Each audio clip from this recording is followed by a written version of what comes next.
Baylor Director of Athletics, Mack Rhoades, with us. Paul Craig, David Smoke, 365 Sports. Mack has been tied up in meetings all day and probably has more as soon as we give him a break for 15 or 20 minutes. And, Mack, thanks for your time. So did you put the hard hat on and go see a little bit about what's going on over at the Pavilion? Yeah, I did. The entire executive team, we went a week ago, this past Tuesday. And, I thought I'd better go ahead because I had an opportunity, but I probably need to go ahead in advance of the donor tours that we did on Saturday. So it was it was really cool to go over there, and they're doing a great job. Awesome commercial, obviously our architects, AECOM, but on schedule, looks great. Excited. You don't get a feel for it until you walk in, but really love the seating bowl and just how intimate and how on top on the floor it is. Not a bad seat in the house. You get up on the concourse level, and it's really cool. You really appreciate the fact that just 360 degrees you can look down into the court. And so it was really, really exciting. So, Mack, the spring game this past weekend, as you move forward into like the new era of doing things, how do you make the spring game a bigger event and a bigger event and a bigger event, or does it maybe kind of rely on how good the team was the year before?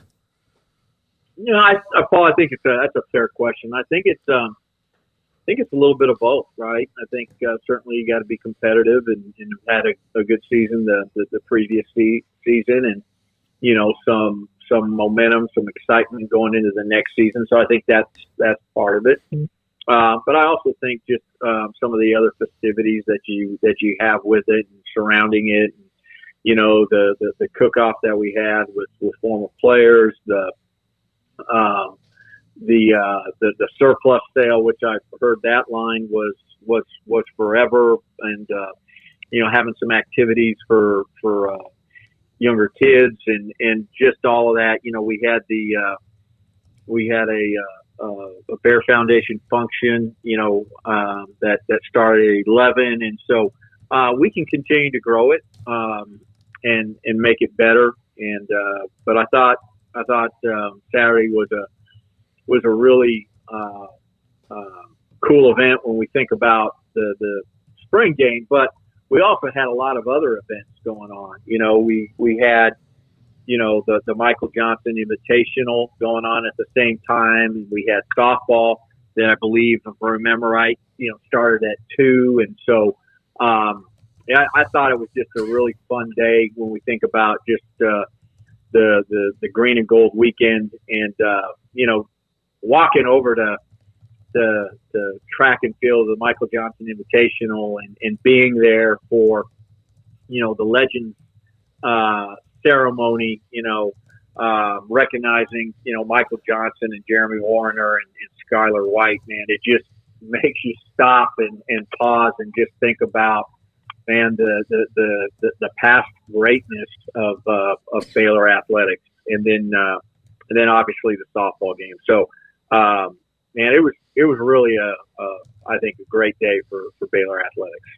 Mack, I know there's still a lot of, portal additions or subtractions that could occur, so it's not like all the dust is completely settled. There's still a few months to go until football season, but just as of right now, having seen the team go through spring, this is now, the 4th spring for Dave Aranda at this point. Just sort of where is your head at as far as, their progress, their sort of mentality and focus? He obviously, made clear that, he was a little bit too lenient at times last year. There's some changes that need to be made. Just how do you sort of feel about the direction they're headed? Yeah, no, I obviously, really like the direction. I think there's a really good vibe. Feel like the coaching staff is more connected than it's ever been before since I've been here. I think the 3 additions, when we think about, just those 3 individuals, AJ and Coach Robinson and Matt Powledge, I just think they're one, tremendous people, high energy people, really great coaches. So that seems to be working really, really well. You know, again, I think we've talked about it before. You know, one of Dave's best qualities is his self-awareness and his humility, and so he's going to continue to evolve. You know, I certainly, you know, think and believe and I've seen it that, you know, it's probably, you know, more accountability and just throughout the entire program. And not that we didn't have it, you know, in years prior. I don't think you go, you know, win the Sugar Bowl and most wins in your history and, you know, highest ranking ever, finishing, you know, number 5 in the country if you don't have accountability. But I think, you know, after that success coming back, probably and losing some internal, you know, key leaders for you on the field that, you know, Dave and coaches maybe needed to step up a little bit in that area. And I think that's been a learning process. And I appreciate Dave realizing that. And it's just, like I said, it's a really good feel. It's a really good vibe. I think we have a chance to have a really, really good football team. Mack, I hope this doesn't sound wrong, the question, but you have what is apparently a group of coaches that all seem to be all on the same page. What is the mission? People over a person over player, all of that. But the year itself in wins and losses and conference titles has been a little bit. It's been a little bit, I guess you could say, thin this year. Everyone understands the bottom line is treating athletes and representing the university, but there are tough, I guess, calls and talks you have to have at times with the teams and success or lack of it, right? No, there is. And I think the most important thing when you don't, you know, maybe reach your goals or, you know, meet your own expectations, because you have different sets of expectations, right? You have fan expectations and you know, and you know, you think about football, for example. Well, those were set by being preseason ranked. I think, what were we, 9 or 10 in the country? Mm-hmm. Now, we all knew internally, given how young we were going to be at the, you know, some key spots. Certainly, you know, a lot of our skill position areas, and then, you know, certainly in the backfield defensively, etc. We knew that wasn't going to be. That was going to be really, really hard, and we're going to have, you know, everything fall in place perfectly, but we still expect it to be better than how we finished. All right. And so, you know, when that happens, you know, you've got to, the first place you got to look is in the mirror and you got to look at yourself. And that starts with me. It's not just head coaches. It's me. It's our entire staff. And I think, you know, that's what's special about, I think, our culture, that we have people that are willing to do that. And so it starts there and evaluate, and where did we come up short, and how do we change that, fix that? How do we head in a different direction? And, you know, I mentioned it earlier that in earlier shows, man, we have some really, really high at Baylor, and you can do two things, man. You can be scared of those, or you can embrace it. And we're going to embrace it. And when we fall short, we're going to own it, and we're going to figure out how we get better. You know, you think about volleyball in the fall continues to go to postseason.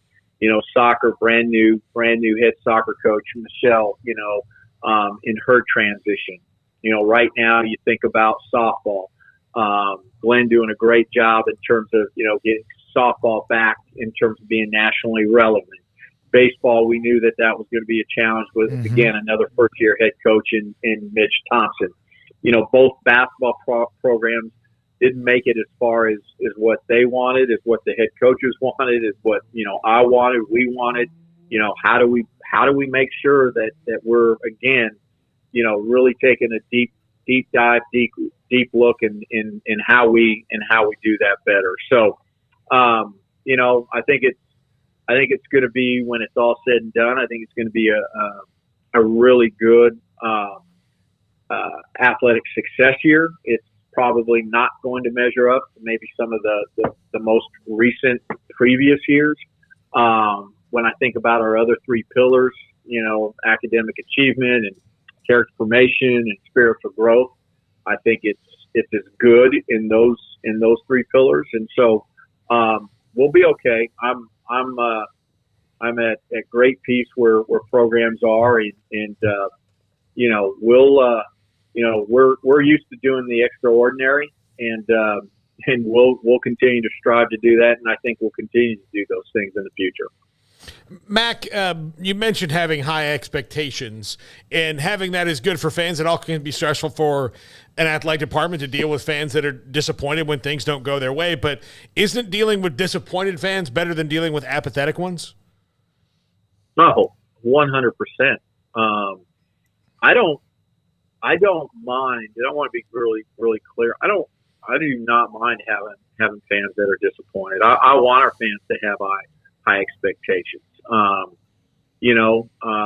We have to, walk, talk, perform, like we're one of the best athletics programs in the entire country. And I want our fans to expect that. And I want our fans to be disappointed when we don't maybe make it all the way there. Do we want them, do our head coaches, do our student athletes, do I want them to be understanding? Yeah, absolutely, of course. But I'm okay with them being disappointed. I get it, I understand it, and I want them to be when we don't meet standards. I think again, the best thing that we can do as an athletic department is again, look in the mirror, own it, and how do we get better? And I would say that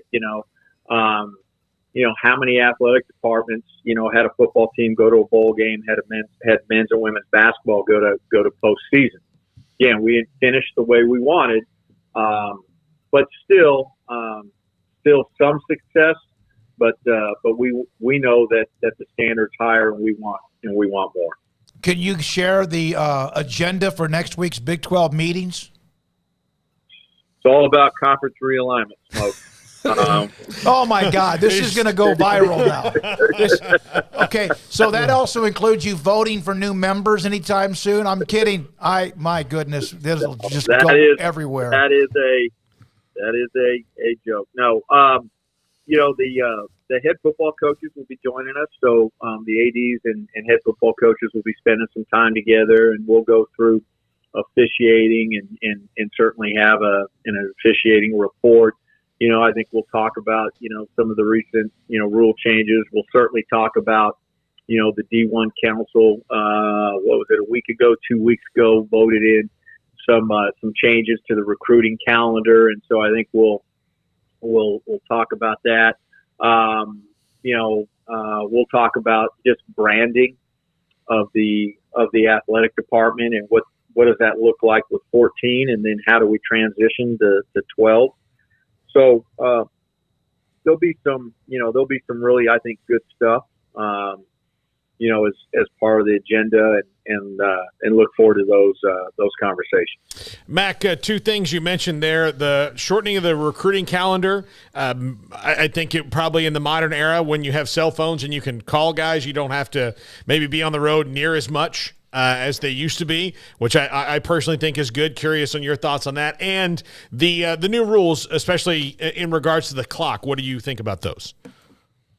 Yeah, I appreciate the question. Obviously the recruiting calendar went through FOC, and so I was fortunate to be a part of that process and decision making process, and I think the reduced recruiting days both in the fall and in the spring. I think COVID probably taught us that you can still be effective recruiting, without being on the road as much, and doing it through Zoom calls, getting to know, prospective student athletes, families that way. So I think that had an impact, or certainly factored into the decision making process. I think coaches, staying on campus a little bit more and being around, the current team. And certainly there's a lot of, ancillary people that do that. But I think it's important that your position coaches and your head coach is doing that as well. And then, I think there's also balance, making sure that we're connecting enough with high school student athletes and that they're having that ability to connect with coaches, et cetera. So, I like it. I'm in favor of it. One of the things that we changed in the spring is we changed it from an evaluation period to a contact period. And there'll be some adjustments, tweaks to that here in the future, but I thought that made sense. Again, we'll have to come back and define, for the spring, what does that contact mean? We weren't able to do that because of just the way the NCAA process works. So, the running clock, I've got, I probably got mixed emotions. I personally felt like, the overall total time of a game was fine. I mean, I wasn't an advocate for trying to, reduce that down. Just me. I mean, I think, people and our fans, if it's 3 hours and 15 minutes, they love that versus, maybe now 3 hours. I think, our student athletes may be playing less snaps and that impact. I certainly understand that, but I also, is there less time between snaps and how does that impact student athletes? So, I certainly look, it passed and that's how we're going forward, but I probably wasn't, on the sideline as a huge proponent for the change. We had somebody ask this, Tim Riley on Twitter, in a couple of comments, and I know you've got to go, but the Big 12 network, like there's the Big 10 network, there's the SEC network, there's the ACC network, and the Pac-12 struggled, of course, out of the gates with theirs, but they have theirs. That always was kind of a mixed bag because of the Longhorn Network, what Oklahoma wanted. And I know there's ESPN Plus or ESPN Now. Has there ever been discussion about a Big 12 network once the conference is with the 12 teams after Texas and Oklahoma leave? Like, for example, on a cable network? Or is that something that is just going to always be ESPN Now or ESPN Plus? Yeah, I would never say never, but I at least the foreseeable future, certainly, the new contract, which begins 2025, runs 6 years and I think ends June 30th, 2031, right? I don't see anything foreseeable there. Networks, huge investment, huge impact. Obviously the SEC and the Big Ten have done really, really well. The Pac-12 struggled, and the ACC, I think it's worked well, but in order for them to have a network, their own network, right? They had to sign a TV agreement, grant rights through 2036. Mm-hmm. So that, ESPN could get, I think, some of that investment back, and so that has had some challenges, and so probably it was certainly pre-COVID, but right before COVID, there was that conversation. The third tier rights, and every one of our institutions owned, all 10 of us owned our own third tier, and the 8 of us really decided to come together, give those back to the conference, and then the conference could go out to an ESPN, and they were positioned or held under ESPN Plus, Big 12 Now, and I just think again, where linear is and where digital is, I think that's going to be our Big 12 network, so to speak, is ESPN, ESPN Plus. What I do think you'll see here in the future, and with the new TV contract, is a revitalization of the Big 12 now. Like when you get onto ESPN Plus, that needs to be, predominant. It needs to be, you shouldn't have to click down, how many rows to find it, et cetera. And I think that's something that's really, really important for the Big 12 and for our brand. And I think ESPN certainly understands that and believes that as well. Well, I know that there's thirst out there. We are fortunate because of the growth of this show, because of all the realignment and all the schools that are going to be a part of the Big 12 in a year, the 12 remaining schools. Last thing, I said there has been maybe a little thin when it comes to success. The national championships for acrobatics and tumbling with what Mulkey has done, about to possibly win her 8th consecutive national title. How much does that register within the athletic department and also on campus?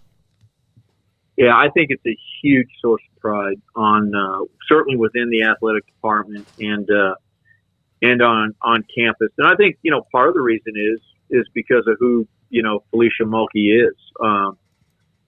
She's one of our best leaders. She resonates with everyone within the athletic department. She certainly does that as well across campus. You look at that program, and it's obviously high achieving, athletically, but it's also high achieving in everything else they do. When we talk about everything counts, everything matters, that program is an epitome of what that means. And so it's hard to win national championships, to win 7 in a row, and then 4 before that at Oregon, so now 11, and to go for a 12th. You're doing something right. I think if you talk to our student athletes that have gone through that program, they will tell you that it's been an unbelievable experience. Not just because of the winning, but because of certainly the winning's a part of it, but everything else. And so, that program is special. I'm certainly excited. We're probably a year or two away from it becoming an NCAA championship sport, and I think that's going to be really meaningful as well. So we'll be cheering them on, and excited for that quest for an eighth straight. Mack, thank you very much. Appreciate your time. Good luck at the Big 12 meetings next week. Mack Rhoades, Baylor's Director of Athletics, with us on 365 Sports. To kind of summarize, then Craig's off the radar.